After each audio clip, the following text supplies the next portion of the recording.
La société Peter Müller a été créée par M. Müller en 1971 et alors il avait donc une ligne d'écorçage et c'est tout. Au début il n'avait que ça, il ne faisait que l'écorçage.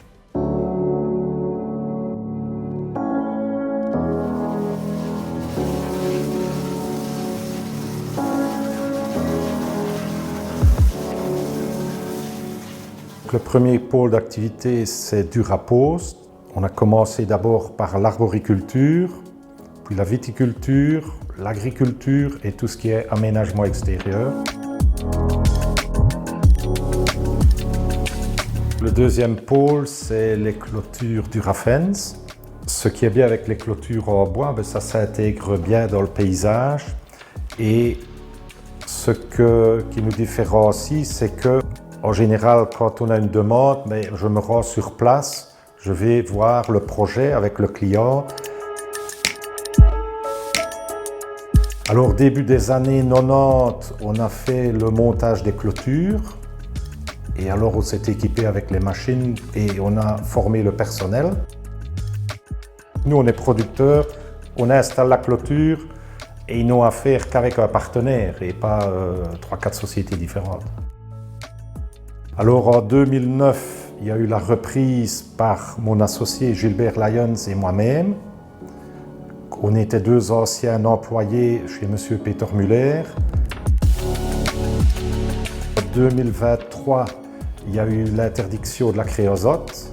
Et alors on s'est lancé dans l'achat d'une machine pour faire des incisions, l'Excalibur.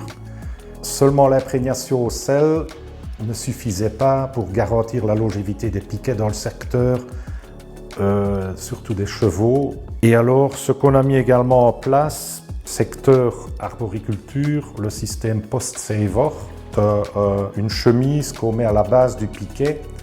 Et avec ça, on a une garantie de 20 ans sur la longévité des piquets.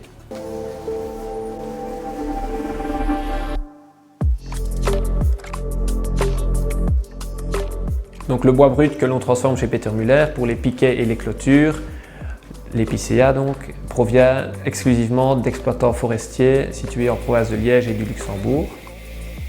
Travailler avec le bois brut régional est une réelle fierté pour toute l'entreprise, d'une part parce que ça nous permet de travailler en circuit court, de soutenir l'économie locale et de soutenir une gestion durable des forêts.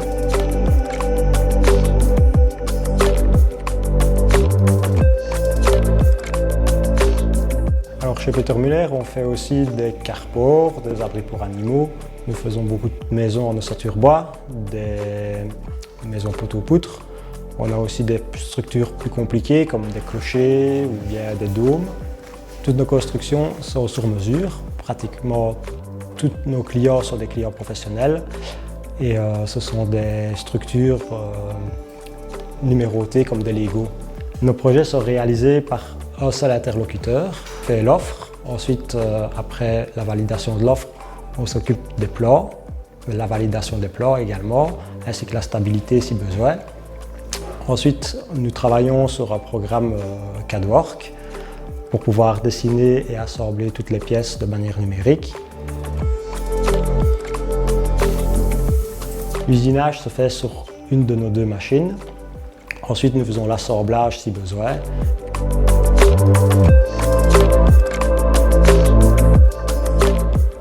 Et nous livrons jusque sur chantier pour des clients principalement professionnels. Le quatrième pôle d'activité, c'est l'imprégnation pour tiers à façon. Et c'est une imprégnation pour les sociétés actives dans les constructions en bois, pour les charpentiers, même aussi pour l'aménagement extérieur. Et on fait les trois couleurs, on fait le olive, on fait le brun et on fait le noir.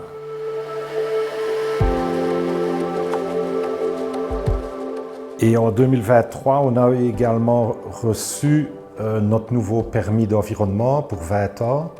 Et à ce moment-là, on a fait également différents travaux pour respecter le permis d'environnement. C'est-à-dire on a dû dépolluer le sol, on a construit un auvent devant l'imprégnation, on a construit un hall pour stocker les bois, parce que tous les bois imprégnés doivent être stockés sous toit.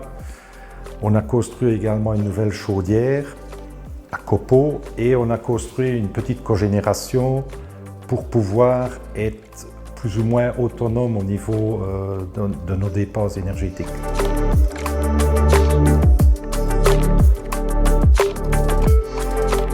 Les différents investissements nous permettent d'avoir une vision à long terme parce que nous sommes conformés à notre nouveau permis d'environnement qui est valable pour 20 ans.